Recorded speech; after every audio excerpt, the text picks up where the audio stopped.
Vegeta pousse un cri comme personne n'en avait jamais entendu auparavant. C'est la nouvelle transformation, le résultat de 10 années d'absence. Le sol sous ses pieds se fissure et l'air se transforme en tourbillon de flammes. Les anges observent avec des yeux inquiets. Quant au grand prêtre, il était furieux, après avoir découvert que Vegeta l'avait trahi. Zeno et ses gardes restent sans expression, attendant une justification de la part de Vegeta. Dans les gradins, les amis ont les yeux brillants d'espoir. Bien qu'ils croient que Goku est mort, la flamme ne s'est pas encore éteinte. Vegeta, le dernier debout entre la lumière et l'obscurité, entre l'ordre et la rébellion. Le combat qui décidera du destin des univers commence maintenant. Le silence retomba et l'atmosphère se figea. Gohan était étendu au sol, à cause du grand prêtre. Quant à sa création, elle était toujours évanouie, victime de l'attaque de Gohan. Ne restait que Vegeta, le dernier espoir. Il marchait d'un pas assuré vers un seul objectif, le grand prêtre. Avec des traits mêlant colère et déception, le grand prêtre dit d'une voix tranchante. « Pour qui te prends-tu, Vegeta? Tu as trahi le pacte. Je pensais que tu serais un dieu de la destruction exceptionnelle pour diriger cet univers. Je t'ai entraîné, je t'ai donné du pouvoir, et voilà que tu l'utilises contre moi. Est-ce ainsi que tu remercies celui qui t'a enseigné et abreuvé de gloire ?» Vegeta esquissa un sourire froid et sarcastique. « Ha ha ha, la gloire, tu appelles ton esclavage de la gloire. Grand prêtre, tu n'étais qu'un forgeron de chaînes, et moi, je les ai brisés. J'ai semé mon plan dans ton ombre, j'ai caché mon identité pour atteindre ce moment. Ton système misérable, gouverné par la peur, ne durera plus. » Le grand prêtre répondit avec un calme effrayant. « Ainsi, tu as choisi la voie de la trahison de ton propre gré. Dis-moi, Vegeta, comment comptes-tu purifier l'existence alors que tu n'as même pas purifié ton propre cœur? Il est rempli de malice et de trahison. C'est cela qui te détruira avant de détruire quiconque. » Vegeta éclata de rire. « Je n'ai pas besoin de pureté. Je suis la purification elle-même. Et si tu ne le sais pas encore, observe-moi maintenant. » Vegeta leva sa main sur le côté, comme si elle visait une cible lointaine, autre que le grand prêtre. Les souffles se figèrent un instant. Puis soudain, les enfants du grand prêtre, les anges, regroupés de l'autre côté, réalisèrent qu'ils étaient les cibles. Vegeta sourit d'un air moqueur et dit d'une voix calme, « Après ta mort, demande à tes enfants, grand prêtre. Ils t'expliqueront ce que signifie vraiment la purification. » Il chargea sa main d'une énergie immense, scintillant et se mêlant à une lueur sombre. Le moment choqua tout le monde. Whis cria depuis les gradins, « Arrête, Vegeta! Ne fais pas ça! Ce n'était pas ce que nous avions convenu depuis le début. » Mais Vegeta ne prêta aucune attention. Avec un sourire incliné, il lança une attaque dévastatrice vers les enfants du grand prêtre. L'énergie explosa comme une tempête de feu, les frappant directement et les réduisant en cendres sans la moindre pitié. Il ne resta aucun survivant. Tous tombèrent en poussière devant la puissance de Vegeta. Le grand prêtre le regarda, les yeux grands ouverts de colère et de stupeur, tandis que Vegeta se tenait devant lui, comme si ce n'était qu'un début. Il dit avec une ironie meurtrière, « Je vais purifier tout ce qui reste de ta corruption, à ma manière. » À cet instant, Zeno se mit en colère et hurla, « Grand prêtre, cet individu dépasse les limites du système. Je veux une explication à ce qui se passe ici. » Le grand prêtre répondit d'une voix tremblante, tentant de garder son calme. « Seigneur Zeno, je vous en prie, laissez-moi régler cela moi-même. J'ai commis des erreurs, et je dois les corriger de mes propres mains. » Vegeta répliqua avec sarcasme, « Ne t'inquiète pas, tu n'auras pas à les corriger. Je vais t'effacer avec elles. » L'aura autour de Vegeta s'intensifia. Soudain, il disparut, comme si le temps s'était arrêté un instant. Il lui asséna un coup de poing directement au visage, faisant trembler l'endroit. Vegeta sourit. « On dirait que je t'ai effrayé plus que je ne le pensais. » Le grand prêtre ne répondit pas. Il fixait Vegeta avec des yeux vides, immobile, comme une statue. Vegeta ne lui laissa aucune chance et enchaîna une série de coups de poing, chacun plus puissant que le précédent. Piccolo s'exclama, choqué. « Mon Dieu, je n'ai jamais vu rien de tel. » Krillin dit avec inquiétude, « Dites-moi que je rêve. Si Vegeta échoue cette fois, nous sommes condamnés. » Après une série de frappes brutales, le grand prêtre tomba à genoux, le visage déformé par les coups. Vegeta sourit et dit, « Le vrai pouvoir ne réside pas dans la tromperie ou le contrôle des autres, mais dans l'affrontement de la vérité qui vient de révéler ta faiblesse. Mais le prêtre resta figé, les yeux vides, sans aucune expression. Cela poussa Vegeta à une colère intense. Il leva sa jambe avec une force farouche et lança un coup de pied fulgurant droit au visage du prêtre. L'air autour d'eux vibra violemment, puis le prêtre s'effondra au sol de tout son poids, immobile, complètement détruit. Vegeta éclata de rire, un rire hystérique qui jaillit du plus profond de lui-même. L'air autour de lui vibrait sous l'écho de sa folie. Ses amis, tous stupéfaits, ne comprenaient pas ce qui se passait. L'épouse de Vegeta se tenait là, partagée entre la peur et la joie, des émotions contradictoires. Vegeta continuait de rire sans s'arrêter, jusqu'à ce qu'un son étrange attire soudain son attention, un rythme régulier, comme si quelqu'un frappait à la poitrine du monde tout entier. Il se tourna vers la source du son, et là, le sang se glaça dans ses veines. Là-haut, dans le ciel, loin au-dessus de tous, se tenait le prêtre dans son corps complet, applaudissant lentement, avec un sourire confiant. Vegeta baissa les yeux vers le sol, incapable de croire ce qu'il voyait. Le prêtre qui l'avait frappé était toujours étendu par terre, inconscient. Mais une autre version de lui, dans le ciel, restait immobile, souriante, avec une assurance incroyable. Tout le monde était choqué, les visages des amis emplis de stupeur. Personne ne savait comment interpréter cette scène. La voix du prêtre éclata soudain, calme mais meurtrière. « J'ai eu pitié de toi, Vegeta. Tu parlais avec arrogance et détermination, croyant pouvoir anéantir mon système. Mais tu n'as même pas réalisé que tu te battais contre une illusion. Tu n'as pas été capable de percevoir la source réelle de ma puissance, ni mon véritable corps. N'est-ce pas décevant, Vegeta? Tu t'es couvert de honte, et plus personne n'a confiance en toi. » Vegeta explosa de rage, sa voix déchirant l'air. « Malgré tout ça, ferme-la, maudit. Tes tromperies ne signifiaient pas que tu as gagné. Ta fuite signifiait une seule chose pour moi, que tu crains de m'affronter. » Le prêtre répondit, « Ferme-moi, Vegeta. Tu dois d'abord te débarrasser de ta noirceur intérieure. Triomphe d'elle, et ensuite nous parlerons. » Vegeta ne comprit pas ce que voulait dire le prêtre, mais il n'eut pas le temps d'y réfléchir. Soudain, par derrière, quelque chose l'attaqua à une vitesse foudroyante et le transperça dans le dos. Vegeta cria d'une voix brisée. « Impossible. Qu'est-ce qui se passe ?» Une créature étrange, démoniaque, lui ressemblant légèrement, mais bien plus sombre et mystérieuse.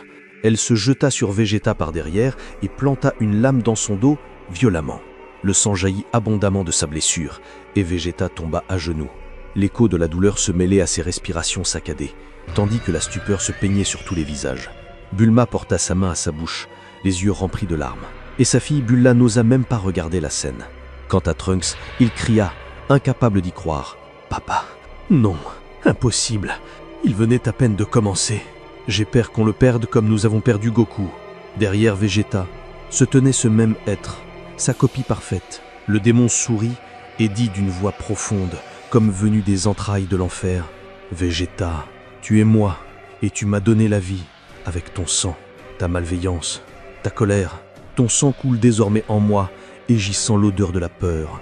Quelle elle est délicieuse. » Vegeta leva la tête avec difficulté, le sang coulant sur son visage, et dit d'une voix affaiblie, « Qui es-tu? Comment es-tu apparu, maudit ?» La créature éclata d'un rire fou. « Je suis toi, et tu es moi. Je suis le visage que tu as tenté d'enterrer.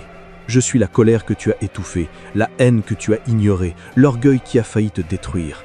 J'existe à cause de toi, Vegeta, et je suis ici pour te dévorer. » Le prêtre dit alors, « Tu vois maintenant, Vegeta? Je te l'avais dit, tu ne t'es pas encore purifié. Et voilà que ta noirceur se transforme en un monstre qui te vole ta vie. Trahir un être sacré comme moi ne peut être pardonné. Tu as toujours cru que la force seule purifiait, mais la force sans pureté engendre le chaos. Il est regrettable que ta fin provienne de toi-même. » À cet instant, le démon planta ses griffes dans Vegeta. Le sang asperge en air. Il murmura d'une voix faible, un souffle de mort. « Je ne te laisserai pas. Toi et moi, nous faisons un. Si je ne te dévore pas, c'est toi qui me dévoreras. Mais la différence, c'est que moi, je savoure la souffrance. Et toi, tu la crains. » Vegeta s'effondra et tomba au sol. Le démon éclata d'un rire hystérique meurtrier, tandis que tout se retournait soudain contre Vegeta. Il avait tout perdu. Sa confiance absolue s'effondrait devant lui. Dans les gradins, Trunks était bouleversé. Son père avait disparu de sa vie pendant 10 ans longues, et maintenant, Il n'avait même pas eu la chance de le prendre dans ses bras après que Vegeta ait été caché sous son étrange tenue. Soudain, les gradins tremblèrent sous la colère du jeune homme, et il poussa un cri qui déchirerait le cœur de n'importe qui. Sa rage explosa et il s'éleva vers le ciel, manifestant sa transformation finale. Vegeta lit son fils et lui dit d'une voix faible et tremblante « Je t'en prie, Trunks, reste loin. Je ne veux pas perdre personne de ma famille. Reste loin, je t'en prie. » Trunks concentra une quantité immense d'énergie, ses nerfs prêts à exploser, son cœur rempli de colère et de douleur. Puis il lança une attaque gigantesque en direction du démon. La terre trembla sous la puissance du coup, l'air s'embrasa autour de lui et l'onde d'énergie explosa provoquant une destruction colossale dans toute la zone. La poussière et les cendres envahirent l'endroit et pourtant, le démon obscur ne bougea pas d'un centimètre. Il resta debout, souriant, savourant le sang sur son visage. Puis il dit, un sourire étirant ses lèvres, « Très bien, je ne pensais pas qu'un autre festin me serait offert. Voyons donc quel goût a ce garçon. » Soudain, le démon s'élança à une vitesse si fulgurante qu'aucun œil ne pouvait la suivre, et porta une attaque mortelle contre Trunks. Le garçon ne put esquiver. Trunks fut transpercé, une blessure fatale. Le sang jaillit et la douleur envahit tout son corps. Le démon ajouta d'une voix moqueuse, « Parfait, ton sang n'est pas mauvais. Au moins merci de m'avoir offert un plat de secours. » Trunks chuta du ciel comme un corps sans vie et s'écrasa au sol dans un fracas terrible. Les gradins plongèrent dans un silence glaçant. Bulma hurla de douleur. Vegeta hurla de toutes ses forces en voyant son fils agoniser sous ses yeux. Trunks murmura d'une voix brisée, prononçant ces derniers mots. « Pardonne-moi, papa. Je n'ai pas pu protéger la Terre au début. Pardonne-moi de ne pas avoir travaillé assez dur, et de ne pas t'avoir défendu. Quand nous espérions que Goku sauverait la planète, j'ai vu la colère de Gohan après la mort de son père. Cela m'a rappelé le goût de la perte. Mais quand je t'ai revu, j'ai senti que la vie renaissait, que la joie revenait dans mon cœur. Papa, ne laisse jamais l'obscurité te contrôler. Même si tu es en colère, souviens-toi toujours de qui tu es et de qui nous sommes. » Puis il ferma les yeux et rendit son dernier souffle. Ces mots pesèrent lourdement sur le cœur de Vegeta. Il dit d'une voix déchirée par la douleur, « Pourquoi ? Pourquoi nous as-tu quittés, Trunks ? 10 ans à supporter la souffrance, pour protéger ma famille, pour protéger cette existence du système injuste. À quel point suis-je corrompu ? T'étais pour... Mais je vais me libérer de mon mauvais moi. J'effacerai toute la noirceur en moi et j'affronterai tout. » L'air se mit à vibrer autour de lui. Une aura furieuse jaillissant de son corps, ses yeux brillants d'une lueur nouvelle. Vegeta chargea une énergie née de la pureté de son cœur, une force immense mêlée de colère et de chagrin, puis il la projeta à une vitesse terrifiante vers le démon. Le démon resta immobile, exposant son corps à la pression qui se répandait dans toute la zone. Vegeta amplifia encore son énergie, et dans une explosion titanesque, l'espace tout entier s'embrasa, lumière, poussière et déferlement d'énergie, transformant l'endroit en un champ de chaos dévasté. C'était un moment décisif. Ce n'était plus seulement un combat physique, mais un duel entre âme et corruption, entre un père déchiré et un démon représentant toute l'obscurité infiltrée dans son cœur. Vegeta extirpa enfin l'ombre tapie en lui, mais l'instant ne fut pas éphémère. Il grava une marque profonde dans son cœur. Vegeta se tenait debout, la main couverte du sang du démon. Il inspira profondément, puis murmura doucement, avec une émotion poignante, « Je te remercie infiniment, Trunks. Il est difficile de supporter ton départ, mais tu m'as laissé quelque chose de plus grand. Quelque chose qui changera le cours des événements. J'ai compris maintenant que mes intentions d'autrefois étaient la cause de ma faiblesse. J'étais égoïste. Je me battais pour un rang, pour un objectif personnel. » Vegeta leva la tête et murmura avec espoir, « Kakarot, tu ne te battais pas pour toi-même, mais pour ceux que tu aimais, pour ceux que tu avais perdus. Tu te battais avec une attention noble. C'est cela qui t'a toujours rendu fort, et c'est aussi ce qui m'a finalement donné la véritable leçon. » Vegeta avançait d'un pas ferme vers le prêtre, chaque pas résonnant d'une détermination inébranlable. Le prêtre le regarda avec étonnement, ne s'attendant pas à voir Vegeta encore debout, encore décidé, après tout ce chaos et toute cette douleur. En marchant, Vegeta murmura « La pureté du cœur et la clarté de l'intention. Voilà ce qui éclaire notre chemin jusqu'au bout, quel que soit l'adversaire. » Soudain, Vegeta s'élança à une vitesse fulgurante, plus rapide que jamais, et porta au prêtre un coup pur, direct, efficace. Cette fois, ce n'était ni une illusion, ni une ruse, mais une réalité brutale qui l'envoya voler au loin. Vegeta leva la tête et murmura « Mon âme s'est purifiée grâce à toi, mon fils. » En un clin d'œil, Vegeta se lança de nouveau, fonçant sur le prêtre jusqu'à ce qu'il se retrouve face à face, dans un affrontement inimaginable. Les coups s'échangèrent à une vitesse surhumaine, chaque impact faisant vibrer le sol. Vegeta demeurait calme, concentré. Dans les gradins, ses amis observaient la scène, complètement stupéfaits. Ils étaient incapables d'expliquer cette vitesse, cette force et ce sang-froid incroyable chez Vegeta après tout ce qu'il venait de vivre. Il semble que l'influence de son fils ait renforcé considérablement son niveau, exactement comme cela s'est produit avec Goku. Depuis le début, Goku avait un but, venger son fils Goten. Vegeta s'est entraîné durement, mais il n'avait jamais su stimuler son pouvoir avec sagesse. Il a appris des techniques avancées d'autorégénération, ce qui lui a permis de se relever, mais cette fois avec un cœur plus pur et plus clair. À cet instant, Vegeta libéra davantage de sa puissance. Une énergie colossale s'accumula autour de lui, puis il la projeta en une vague dévastatrice en direction du prêtre. Une explosion gigantesque éclata, soulevant poussière, fumée et cendres dans le ciel. Et lorsque le nuage se dissipa enfin, on aperçut pour la première fois les effets de l'attaque sur le prêtre. Ses vêtements étaient salis, un fait rare, presque inconcevable pour lui. Malgré tout, le prêtre sourit. La voix emplie d'une confiance absolue. « Félicitations, Vegeta. Il est bon de voir que tu commences enfin à te purifier.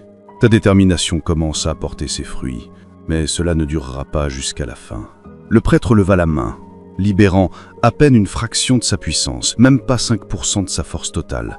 Il avança à une vitesse ahurissante et frappa Vegeta comme la foudre. Vegeta s'écroula de nouveau au sol. Le prêtre ordonna à ses gardes de capturer Vegeta. Ils s'approchèrent de tous côtés, le saisirent, tandis que le prêtre lui infligeait coup après coup des frappes brutales, non pas pour le tuer immédiatement, mais pour le torturer sauvagement, avec une cruauté presque infinie. Le prêtre dit avec une voix forte, glacée et terriblement calme: « Tu es le premier à avoir éveillé une partie de ma puissance depuis des millions d'années. Je pourrais dire que c'est un honneur pour toi. Après ta mort, Vegeta, je ne m'intéresserai plus à personne. Je détruirai tout. Cette planète ne mérite pas de survivre. » Alors que Vegeta était au bord de l'effondrement, une voix hystérique éclata, soudain, attirant l'attention de tous, même celle du prêtre. Vegeta ricana, la voix tremblante. « Personne ne t'importera, après moi ? Tu m'as fait rire, prêtre. » Le prêtre fronça les sourcils, surpris, mais Vegeta poursuivit. « Laisse-moi te dire une chose. Il y a quelqu'un qui reviendra, quelqu'un qui renversera ton trône. Quelqu'un qui viendra d'un endroit que tu n'auras jamais imaginé. C'est Kakarot. » Les amis furent stupéfaits lorsque Vegeta prononça le nom de Goku. Vegeta continua d'une voix faible. « N'as-tu pas remarqué, prêtre ? Depuis le début, Kakarot a toujours dépassé les attentes et brasé ses limites, même lorsque tout semblait perdu. Il n'est plus un simple mortel. Je l'ai observé depuis longtemps. Il m'a toujours donné soif de combat. Même après sa mort, ce n'était pas la fin de l'histoire. Sa présence continue d'exister, même si tout laisse croire qu'il a disparu à jamais. » Le prêtre entra dans une rage violente et asséna un coup féroce à Vegeta, l'assommant brièvement et le faisant retomber au sol. Le prêtre hurla: « Pauvres imbéciles, vous croyez encore à des illusions même lorsque votre fin est certaine ?» Vegeta était sous une pression écrasante et pourtant, avec patience et certitude, il leva légèrement la main alors qu'il gisait au sol. Une énergie s'échappa de sa paume et se dirigea directement vers Gohan. Personne ne comprit pourquoi, mais Vegeta murmura pour lui-même d'une voix brisée: « Lève-toi et continue. J'ai compris ce que signifie se sacrifier pour les autres. La vraie force ne se mesure pas à ce que nous perdons, mais à ce que nous protégeons. » Le prêtre ignora cela et leva la main, prêt à achever Vegeta définitivement. Mais ce qui arriva ensuite, personne ne l'aurait imaginé. Une frappe terrifiante, d'une puissance sans précédent, s'abattit sur le prêtre et le projeta au loin à une vitesse impossible à suivre. La poussière s'éleva, l'air vibra sous l'onde du choc. Tout s'était figé, incapable de comprendre ce qui venait de se produire. Soudain, le voile se leva et révéla l'innovation royale, la création parfaite du prêtre lui-même, se tenant devant tout le monde, brandissant son épée d'énergie. Il avança, sa voix tremblant non pas de peur, mais d'une prise de conscience tardive. Tu Tu as joué avec ma mémoire. Tu as souillé mes racines. Tu m'as fait croire que j'étais né sans passé, sans sens. Tu m'as utilisé. Tu m'as façonné pour être ton arme et tu as enterré la vérité en moi. Je ne te laisserai pas, jusqu'à ce que tu la dises. Le prêtre éclata d'un rire glacial, venu du vide absolu. Trop tard, tout déterminé. Et crois-tu vraiment mériter la vérité? Sans moi, tu n'existerais même pas. Et maintenant, après avoir osé me défier, très bien, tu as assez souillé ton existence. Il est temps d'en tourner la page.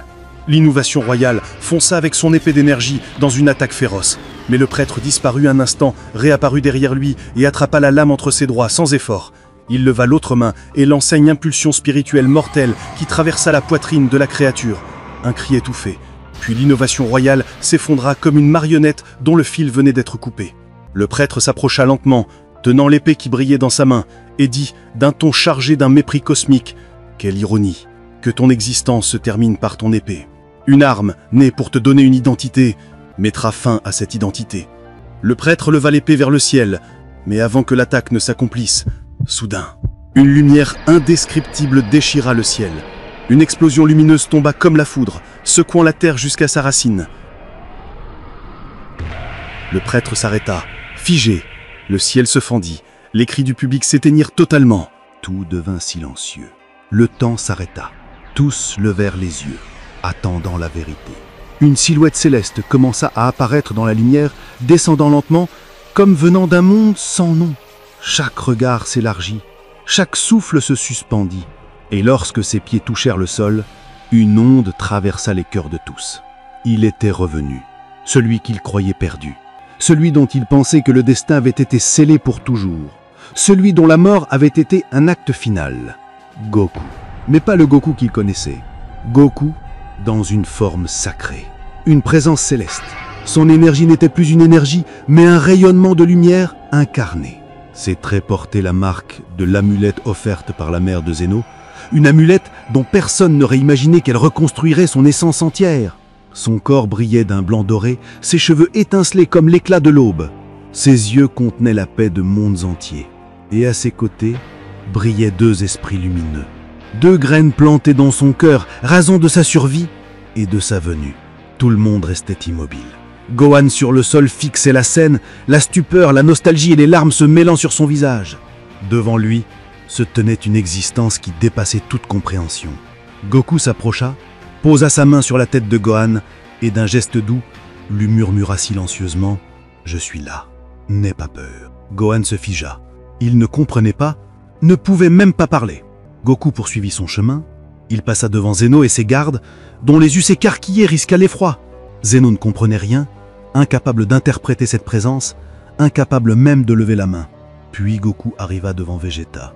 Vegeta, étendu sur le sol, ouvrit les yeux avec difficulté. Mais lorsqu'il vit Goku debout devant lui, irradiant d'une lumière indiscutable, il sourit. Un sourire d'un homme qui attendait ce moment depuis longtemps. Vegeta dit d'une voix faible mais pleine de brouillard. « Je le savais. Je savais que tu reviendrais. Tu as prouvé à tous que les Saiyans ne doivent jamais être sous-estimés lorsqu'ils comprennent le sens du sacrifice. » Goku hocha légèrement la tête. « J'ai tout entendu, Vegeta. Ton courage, ta loyauté, ta responsabilité. Et je te remercie d'avoir sauvé mon fils. Et je te remercie d'avoir porté ce que tu n'aurais jamais dû porter tout seul. » Goku posa ses mains sur Vegeta et en une seule touche, raviva sa vie. Puis Goku avança encore. Tous autour étaient incapables de prononcer un mot. Il s'arrêta devant l'innovation royale.